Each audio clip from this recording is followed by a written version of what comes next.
নমস্কার, ভতেশ্বর study class চ্যানেলে তোমাদের প্রত্যেককে স্বাগত।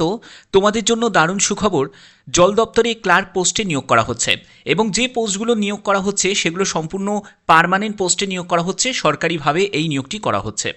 আজকের ভিডিওর মাধ্যমে পুরো টোটাল ইনফরমেশনটা তোমরা পাবে, যে কিভাবে আবেদন করতে হবে, তোমাদের কত কি শূন্যপদ রয়েছে এবং কোন কোন পোস্টের জন্য, এখানে ক্লার্ক ছাড়া আরও বিভিন্ন পোস্ট রয়েছে, সেই পোস্টের জন্য কত কি শূন্যপদ রয়েছে, প্রত্যেকটি তথ্য তুলে ধরবো আজকের ভিডিওর মাধ্যমে।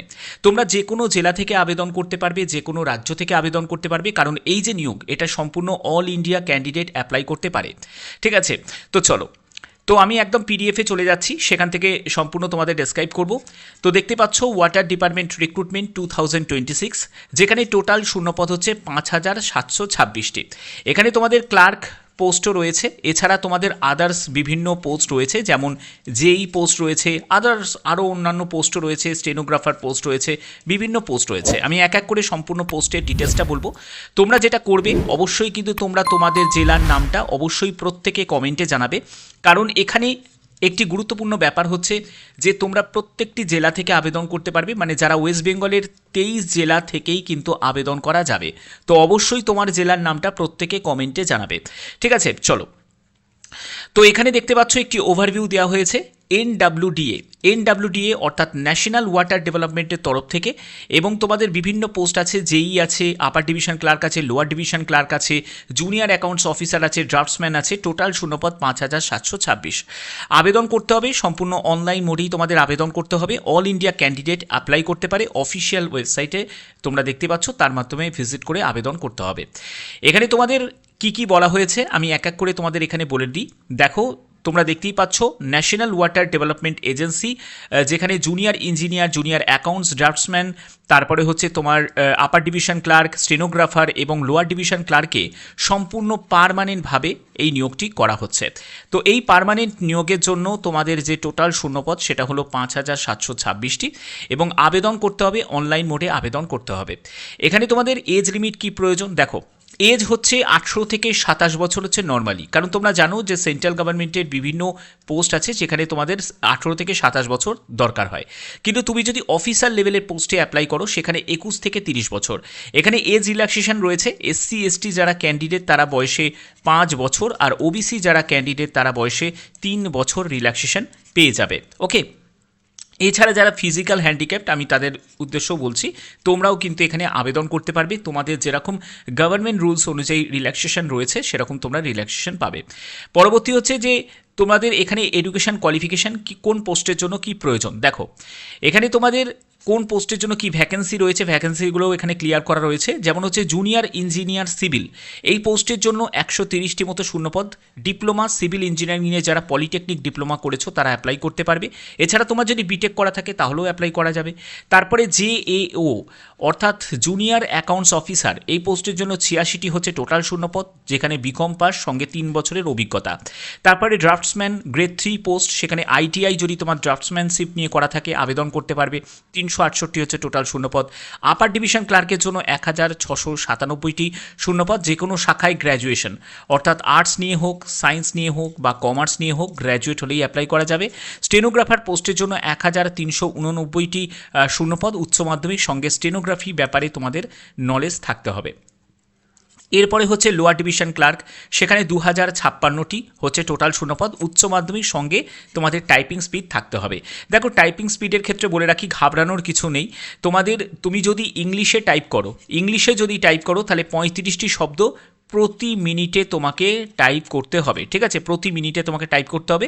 আর তুমি যদি হিন্দিতে টাইপ করো তাহলে 30টি শব্দ প্রতি মিনিটে টাইপ করতে হবে। তোমরা এনটিপিসিতে অ্যাপ্লাই করেছো, তোমরা জানো যে রেলের এনটিপিসিতে যেরকম একটা টাইপিং স্পিড টেস্ট নেওয়া হয় সেম কিন্তু এখানেও নেওয়া হবে। এটা যেহেতু একটা সেন্ট্রাল গভর্নমেন্টের চাকরি, তো সেন্ট্রাল গভর্নমেন্টের রুলস বলতে গেলে সব জায়গায় কিন্তু সমানই থাকে। আর যেহেতু এগুলো তোমাদের গ্রুপ সি লেভেলের পোস্ট রয়েছে, ঠিক আছে, তোমার আপার ডিভিশন ক্লার্ক বলো, স্টেনোগ্রাফার, তারপরে হচ্ছে লোয়ার ডিভিশন ক্লার্ক, এগুলো কিন্তু সবই গ্রুপ সি ক্যাটাগরি পোস্ট। তো এই সব পোস্টে কিন্তু কোনো ইন্টারভিউ হবে না, তোমাদের প্রথমে হবে হচ্ছে রিটিন হবে, তারপরে রিটিন কমপ্লিট করার পরে তোমাদের একটা টাইপিং স্কিল টেস্ট নেওয়া হবে, তারপরেই তোমাদের ডকুমেন্ট ভেরিফিকেশন এবং মেডিকেল হবে। বোঝা গেল? আচ্ছা, সবথেকে বেশি শূন্যপদ কিন্তু লোয়ার ডিভিশন ক্লার্কের জন্যই রয়েছে। তো এটা কিন্তু একটা বিগ অপরচুনিটি যে লোয়ার ডিভিশন ক্লার্কের জন্য এবারে শূন্যপদটা অনেক বেশি। আচ্ছা, এবার দেখো যে তোমাদের যে সিলেকশন প্রসেসটা কি। প্রথমে তোমাদের বললাম যে রিটিন এক্সাম হবে, ঠিক আছে? স্কিল টেস্ট হবে if required for a post. তো কোন পোস্টের জন্য স্কিল টেস্ট হবে? যে পোস্টগুলো তোমাদের দেখতেই পাচ্ছ, যেমন হচ্ছে লোয়ার ডিভিশন ক্লার্ক, তারপরে স্টেনোগ্রাফির জন্য স্টেনোগ্রাফি টেস্ট হবে, তারপরে দেখো তোমাদের এখানে আর অন্যান্য পোস্টগুলো যেগুলো রয়েছে সেখানে কিন্তু কোনো স্কিল টেস্ট হবে না, তাদের শুধুমাত্র রিটিন টেস্টের ভিত্তিতে সিলেকশন করা হবে। তো এখানে তোমাদের লোয়ার ডিভিশন ক্লার্ক আছে আর স্টেনোগ্রাফার রয়েছে, এই পোস্টের জন্যই কিন্তু তোমাদের স্কিল টেস্ট থাকবে, ঠিক আছে? স্টেনোগ্রাফারের জন্য স্টেনোগ্রাফি তোমাদের নলেজ চেক করা হবে, আর লোয়ার ডিভিশন ক্লার্কের জন্য তোমাদের টাইপিং টেস্ট নেওয়া হবে, তারপরে ডকুমেন্ট ভেরিফিকেশন হবে, তারপরে মেডিকেল এক্সামিনেশন হবে, ঠিক আছে? এবার রিটিনের এক্সামের তোমাদের সিলেবাস কি থাকবে, আমি সিলেবাসের ব্যাপারটা একটু বলে দিই। তোমাদের দেখো রিটিন এক্সামের জন্য যে সিলেবাসটা সেটা হলো তোমাদের যেটা করতে হবে জেনারেল অ্যাওয়ারনেস, ঠিক আছে? জেনারেল অ্যাওয়ারনেস, ম্যাথ, জিআই, তারপরে হচ্ছে ইংলিশ, ঠিক আছে? এখানে জেনারেল অ্যাওয়ারনেসের মধ্যে কিন্তু ইনক্লুডেড মানে তোমার এখানে কারেন্ট অ্যাফেয়ার্সও থাকবে, ঠিক আছে? কারেন্ট অ্যাফেয়ার্সও থাকবে। তো এই যে সাবজেক্টগুলো বললাম, জেনারেল অ্যাওয়ারনেস, ম্যাথ, জিআই এবং ইংলিশ, তোমাদের টোটাল 100 নম্বরে কিন্তু একটা পরীক্ষা তোমাদের হয়, যেখানে 100টা মতো প্রশ্ন থাকে, ওকে?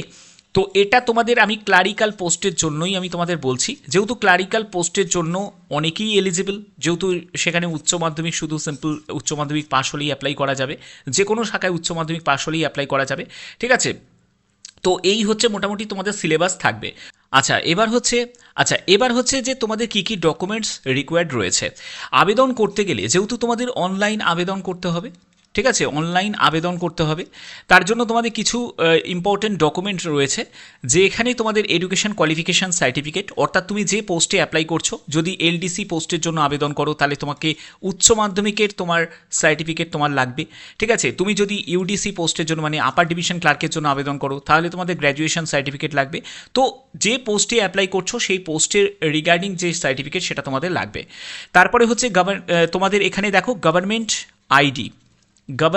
আইডি সেটা কিন্তু তোমাদের লাগবে। গভর্নমেন্ট যে কোনো আইডি, সেটা আধার কার্ড হতে পারে, ঠিক আছে? আধার হতে পারে, ভোটার হতে পারে, ঠিক আছে? যে কোনো একটি গভর্নমেন্ট আইডি সেটা কিন্তু তোমাদের লাগবে। তারপরে কাস্ট সার্টিফিকেট লাগবে, মানে তুমি যদি একজন এসসি, এসটি বা ইডাব্লিউএস বা তুমি যদি ওবিসি ক্যান্ডিডেট হয়ে থাকো তোমাদের কিন্তু প্রয়োজনীয় কাস্ট সার্টিফিকেট লাগবে। রেসিডেন্স সার্টিফিকেট লাগবে। রেসিডেন্স সার্টিফিকেট মানে হচ্ছে যে রাজ্য থেকে তুমি অ্যাপ্লাই করবে সেই রাজ্যের যে তুমি স্থায়ী বাসিন্দা কিনা তার জন্য তোমাকে একটা রেসিডেন্সিয়াল সার্টিফিকেটও তোমার লাগবে। এরপরে তোমাদের ডেট অফ বার্থের সার্টিফিকেট, সেখানে বলে রাখি ডেট অফ বার্থ হিসাবে তুমি 10th অ্যাডমিট কার্ড দিলেও কিন্তু হয়ে যাবে, কোনো অসুবিধা নেই। এরপরে পাসপোর্ট সাইজের ছবি, ঠিক আছে? এটা তোমাদের লাগবে। তো এই ছিল তোমাদের যে ডকুমেন্টসগুলো প্রয়োজন। আবেদন কিভাবে করতে হবে? আবেদন করার জন্য অফিসিয়াল পেজে ভিজিট করতে হবে, সেখান থেকে রেজিস্ট্রেশন করে তোমাদের আবেদন করতে হবে। তার জন্য প্রয়োজনীয় তোমাদের ইমেল আইডি এবং তোমাদের মোবাইল নাম্বার দিয়ে তোমাদের রেজিস্ট্রেশন করতে হবে। তারপরে ফটো, সিগনেচার, তারপরে তোমাদের যে ডকুমেন্টস বললাম সেগুলোকে তোমাকে আপলোড করতে হবে, এবং তোমাদের আফটার সাকসেসফুলি রেজিস্ট্রেশন তুমি এখানে লগ ইন করতে পারবে, এবং তোমার প্রয়োজনীয় যা তোমাদের এডুকেশন কোয়ালিফিকেশান থেকে শুরু করে বাদবাকি যেসব ইনফরমেশন সেগুলো তুমি দিয়ে তোমাদের ফর্মটা ফিল আপ করতে হবে। তারপরে তোমাদের আবেদন মূল্যর একটা ব্যাপার থাকবে, তবে আবেদন মূল্য কত টাকা লাগবে সেটা কিন্তু এখানে কিছু বলা নেই। তো তারপরে তুমি আবেদন করার পরে তুমি এখানে ফাইনালি ফর্মটা সাবমিট করতে পারবে, এবং তার জন্য যে প্রিন্ট আউটটা তোমরা রেখে দিতে পারবে, কারণ যদি প্রয়োজনীয় পরে যদি তোমাদের দরকার লাগে সেটা কিন্তু তোমাদের ফিউচার রেফারেন্সের জন্য প্রয়োজন হতে পারে। এবার হচ্ছে মেন যে আবেদন তোমাদের কবে থেকে শুরু হবে। দেখো আবেদনের ব্যাপারে বলে রাখি, যেহেতু তোমাদের এটা জুন মাস নাগাদ, ঠিক আছে? জুনের মাঝামাঝিতেই তোমাদের আবেদন প্রসেস কিন্তু শুরু হয়ে যাবে, ঠিক আছে? যখনই কোনো নতুন আপডেট আসবে অবশ্যই তোমাদের কাছে সেই আপডেটটা আমি দিয়ে দেবো, যে তোমরা কবে থেকে আবেদন করতে পারবে। এবং এই রিলেটেড যে কোনো ইনফরমেশন পাওয়ার জন্য তোমাদের অবশ্যই কিন্তু তোমরা প্রত্যেকে তোমার জেলার নামটা অবশ্যই কমেন্টে জানাবে, যাতে যখনই কোনো আপডেট আসুক সেই আপডেটটা যাতে তোমাদের কাছে পৌঁছে দিতে পারি। আবার বলছি যে এই যে নিয়োগ, এটা কিন্তু সম্পূর্ণ যেহেতু একটা সেন্ট্রাল গভর্নমেন্টের, তোমরা যে রাজ্য থেকে বিলং করছো সেই রাজ্যের জন্য আলাদা করে তোমাদের ভ্যাকেন্সি যে টেবিল সেটা কিন্তু রিলিজ করবে, ঠিক আছে? যার জন্য একটু ওয়েট করো, যখনই তোমাদের মোটামুটি আবেদন প্রসেস শুরু হয়ে যাবে তখনই কিন্তু তোমাদের সেই আপডেটটা আমি পৌঁছে দেবো। আশা করি ভিডিওর মাধ্যমে প্রত্যেকটি তথ্য তুলে ধরতে পারলাম।